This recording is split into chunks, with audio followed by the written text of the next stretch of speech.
अस्सलामुअलैकुम। Welcome to my YouTube channel. आज मैं आपके साथ इमली आलू बुखारे का शरबत शेयर करूंगी। ये बहुत ही ज़्यादा इजी है, बहुत ज़्यादा सिंपल इंग्रेडिएंट में इसको हम बनाएंगे। इस शरबत को आपने एक दफ़ा बना के रख लें, आप इसको लॉन्ग टाइम के लिए यूज़ कर सकते हैं। ये बिल्कुल सेफ़ है आपकी हेल्थ के लिए, आपकी फैमिली के लिए। बाज़ार से आप इमली आलू बुखारे का शरबत पीते हैं, वो श्योरिटी नहीं होती कि वो सेफ़ है आपकी हेल्थ के लिए, आपकी फैमिली के लिए। इसलिए आप ये शरबत घर में बनाएं और इंजॉय करें। गर्मियों में ये बहुत ज़्यादा फ़ायदेमंद होता है, स्पेशली आप इसको रमज़ान में बनाएं और इंजॉय करें। इमली और आलू बुखारे को हम पानी में डिप कर देंगे ओवरनाइट के लिए। मैंने इमली और आलू बुखारे को ओवरनाइट के लिए डिप किया था। आप कम से कम 4 से 6 आवर्स के लिए इसको डिप कर सकते हैं, देन इसको यूज़ करेंगे। मैंने आलू बुखारे में हस्बे ज़रूरत पानी ऐड किया। पानी मैंने इतना ऐड किया कि अच्छे से डिप हो जाए, उससे थोड़ा सा ज़्यादा पानी होना चाहिए क्योंकि ये साइज़ में डबल हो जाएंगे, इसलिए हमें ज़्यादा पानी की ज़रूरत पड़ेगी। आलू बुखारे मैंने कर दिए अच्छे से डिप। अब मैंने इमली ले ली है हाफ़ kg। जितनी आपने इमली लेनी है उससे भी हाफ़ लेनी है आलू बुखारे। मैंने इमली ली है हाफ़ kg, आलू बुखारे लेंगे 1/4 kg। इसी तरह इमली में भी हम पानी ऐड कर देंगे। पानी आपने रूम टेम्परेचर ऐड करना है। रूम टेम्परेचर पानी ऐड करके इसको अच्छे से पानी में डिप कर देंगे। इस तरह इमली और आलू बुखारा जब पानी में अच्छे से डिप कर दें तो इसको कवर करके रख देंगे ओवरनाइट के लिए। तो आप देख सकते हैं इमली और आलू बुखारे को मैंने ओवरनाइट के लिए पानी में डिप किया। ये साइज़ में डबल से भी ज़्यादा हो गए हैं। इस तरह जब ये साइज़ में डबल हो जाए तो आपने आलू बुखारे में से सारी गुठलियाँ रिमूव कर लेनी है। इस तरह मैं एक एक करके सारे आलू बुखारे की गुठलियाँ रिमूव कर लूँगी और पल्प सेपरेट कर लेंगे। गुठलियाँ हम वेस्ट कर देंगे, गुठलियाँ हम यूज़ नहीं करेंगे और इसका पल्प यूज़ करेंगे।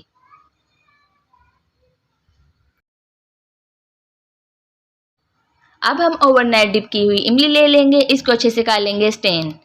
आपने स्पून की हेल्प से इसको अच्छे से मैश करते जाना है ताकि इमली का सारा पल्प और इमली का जो सारा पानी है वो अच्छे से हम इसका निकाल सकें, ताकि इसकी सारी गुठलियाँ सेपरेट करके वेस्ट कर सकें।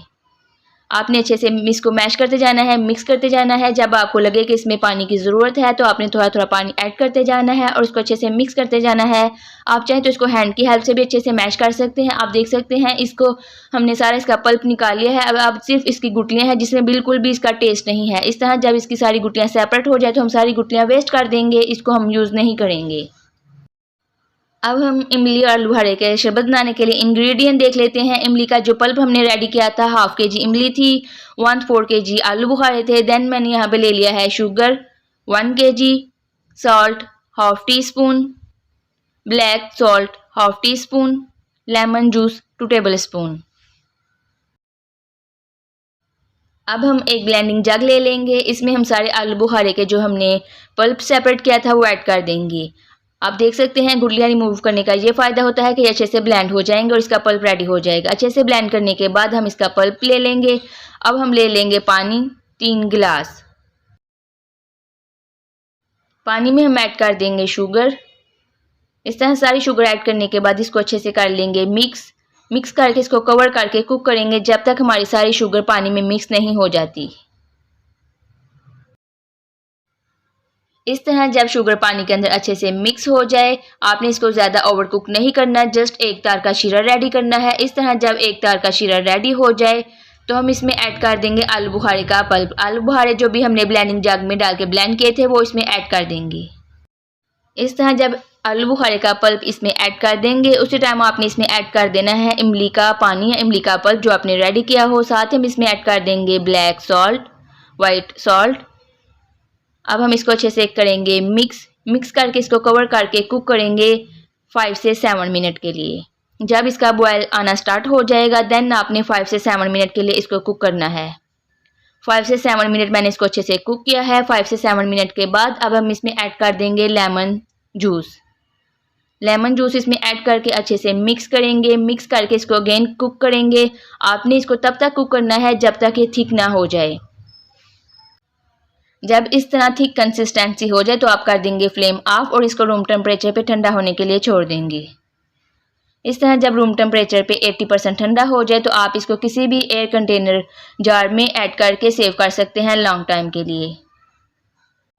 अगर आपको मेरी रेसिपीज पसंद आती हैं तो इसको लाइक करके फ्रेंड और फैमिली के साथ शेयर किया करें ताकि वो भी इस तरह की मज़े की रेसिपीज ट्राई कर सकें। अगर आप मेरे चैनल पे नए हैं, अभी तक चैनल सब्सक्राइब नहीं किया तो जल्दी से सब्सक्राइब कर दें ताकि हर आने वाली वीडियो का नोटिफिकेशन सबसे पहले आपको मिले और आप इस तरह की मज़े की रेसिपी ट्राई कर सकें।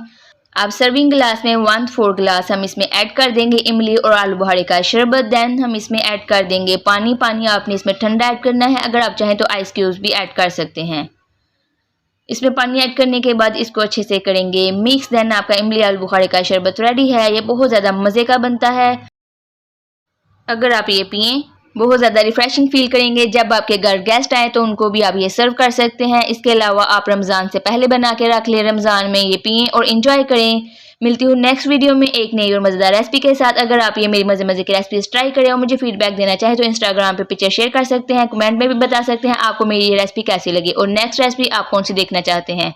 मुझे दुआ में याद रखना मत भूलें। खुदा हाफिज़।